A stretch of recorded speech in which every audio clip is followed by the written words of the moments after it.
this person here woke up this morning in America to be the face of white supremacy. That's a bad choice. I wouldn't make that choice. I don't know if she actively made it, but there is this social media / platform called Jubilee. We all know about Jubilee. And they do this thing called Surrounded, where they have one person in the middle and 20 people around them with the opposite view. Well, latest episode, Chewie, was friend of the show, Sam Seder. And Sam Seder was talking to 20 conservatives. And I have to say, we're sometimes pretty critical about Stephen Crowder when he goes to a university and he speaks to 20-year-olds because he's an adult and he's got well-formed opinions and he's heard it all before.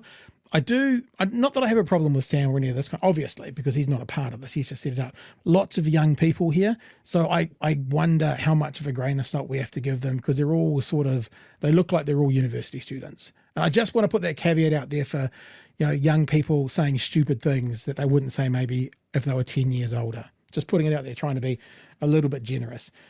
So basically Sam gets on and he asks a question and then they have a chance to respond. And I'm going to play you this one clip of the person who woke up to choose to be the face of white supremacy today. He basically says that Christian nationalists and billionaires are the only ones who are benefiting from Donald Trump's election. Paraphrasing. And they do a countdown. The first one to the chair gets to speak. And this is how it goes. Hi. Sam. So I actually think that this liberal world order needs to be thrown away completely. And Sorry, did you get that so far? The liberal world order? Jesus. They've dropped the new, now liberal world order. I think Christian nationalism would be a good alternative. What we're seeing right now is just congratulations. Yeah, and thank you. And yeah, I think what we're seeing right now is a culture of death. This is the most suicidal generation ever. We have millions of children. This girl in the background here does not like what her fellow conservative is saying. There's one point that she puts her head in her hands based on the answer that comes out of this lady's mouth. Now, the other thing to let you know, Jubilee does this thing is that when you get voted out, so see in the bottom left-hand corner, it says 2 out of 20. That means there's 2 flags up. Once it gets to 11, the person talking has to leave the seat no matter what. This is how they sort of play the game. Children dying by abortion. People aren't even reproducing. We don't even have like a... Should we mandate people reproduce? No, I don't think we need to mandate. We can just stop them from killing their kids. You want to outlaw abortion? Yes. Yes. I mean, we have a fundamental disagreement on this, and my claim was that if you voted for Trump, it would be to your benefit if you want to outlaw abortion. I think it would benefit everyone. Yeah, I disagree. I think that that women should have the right to choose. I think that it would benefit everyone to bring back the family unit, to stop having women just thrown into the workforce. Maybe we shouldn't allow women to choose to divorce unless their husbands say it's okay. I mean, I don't really believe in divorce in general, so sure. All right. I mean, this I think, though, reinforces my point that... Yes, it gets worse. It gets worse. I'm sorry. It gets worse. That if you are But it would be better for society. It would be better for everybody in society. And same with xenophobic what's the problem with xenophobic nationalism? Don't you think that's better for Americans in general? You see the head and the hands. You got to see the head and the hands again. Xenophobic Christian nationalism is better in general. What's the problem with xenophobic nationalism? Don't you think that's better for Americans in general?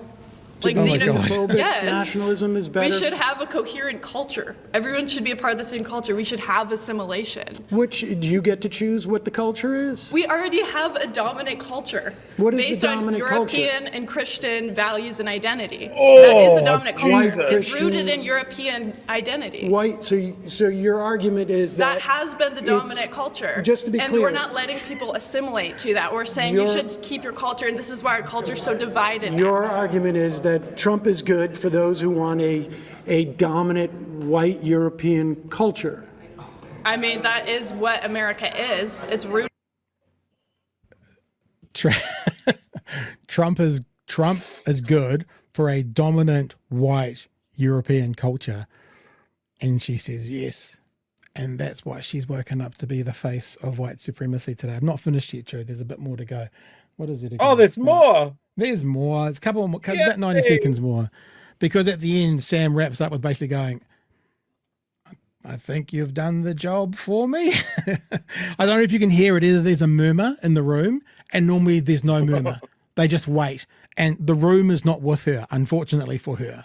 In European identity and Christian values. That's what it has been. Would you really disagree with that? What is it then, if that's not the identity of America? Well, I think the identity of America... For the majority of time, America's been a country. You don't think that's been the identity? Well, actually, no. I think actually the identity of America has been, for better or for worse, a melting pot in that regard. Yeah. Maybe since like the 1960s. Even then, even we had this idea of a melting pot. Literally means assimilation too. It means melting. It means you're assimilating to the dominant culture. Is that not what melting means? No, it doesn't. No, just by definition, no. If you put a whole bunch of ingredients together, even if you have twice as much sugar as anything else, it doesn't all become sugar. The melting pot, you put all these ingredients together and they all become sugar.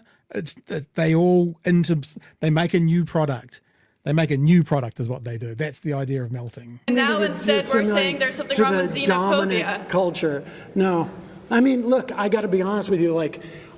You and I have a fundamental disagreement. We will never see eye to eye on this. It's a choice. And I think what you're expressing, though, is really what the Trump movement at its heart is about. Yep. And I think that's problematic. I disagree. I don't think Trump's anywhere close to being a Christian nationalist. That's ridiculous. Trump's basically a Democrat from 15 years ago when it comes to social issues. So you don't think that he's conservative enough for you? Oh, definitely. Nowhere close. No. He's not xenophobic enough for you? No, he's trying to import a bunch of H-1Bs. Are you kidding? Right. Oh, so you want to get them out too? Yeah. No, I think you're making my argument for me. All right. Well, okay. I'm just saying he's not even in this. Okay. There you go. So Trump is not hardcore enough for that young lady. Remembering that she's probably 19, 20, give her some grace, but that'll have come down through various channels to get to her. Yeah, that's what you've seen there is the argument of immersion. She has been fully immersed in those worldviews for years. I think, Chet, you would have seen my face through that. There's a couple of questions. Have I seen this format before? No, that's the first time I've come across it. What really shocked me there is in the mid 2000s through to the late 2000s. I did a bit of work for an anti-racism group where I'd look for people online, New Zealanders online, building those links with overseas white nationalist groups. So I used to hang out and impersonate neo-Nazis. And I'd hang out in US-based web forums and I'd see the way that they talked and that sort of thing. What that young lady was doing was parroting stuff that was hidden in the darkest recesses of the internet in the mid-2000s. Yeah. And now she has all the full confidence to spew out views that wouldn't be out of place in the 1930s Germany. A homogenized white Christian nationalist culture. This country is founded on conquest and ours is the dominant culture and everybody needs to fuck off or assimilate. It's so out in the open. I know people like to say that violence isn't the answer. Someone spewing those sort of lines needs to get a chair to the face. There's Sam going, we have a fundamental disagreement. Yeah, that's when the furniture starts flying. I don't think that's part of the format. I don't think that's part of the format, Chewie. I don't think there's a chair off the top road as part of their format, unfortunately. So are you saying that we have found a hole in the market, Pat? Maybe. I'm just shocked. I know people have had these views. I'm more comfortable and thinking that those people know that they can't voice those views out loud because Not bad anymore, things bro. will happen. Not anymore. Like this is what it and look, we've talked about the Christian fundamentalists in the National Party and the Christian fundamentalists in ACT, and people with some very, very batshit insane race-based policies in their head, Rich and Preble, you fuck. It's always simmering there. And when these people get some oxygen, well, they see a space, they feel emboldened. And in America, look, Trump winning a second time, what greater signal could there be?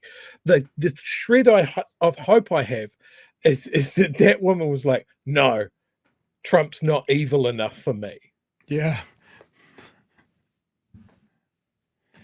But He needs to people do like more. her that think like her see Trump as a way forward. And that's exactly what he is.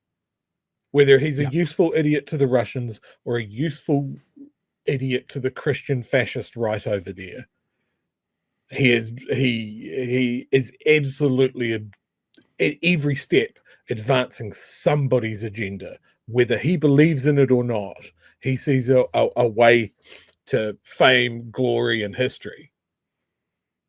Oh, yuck.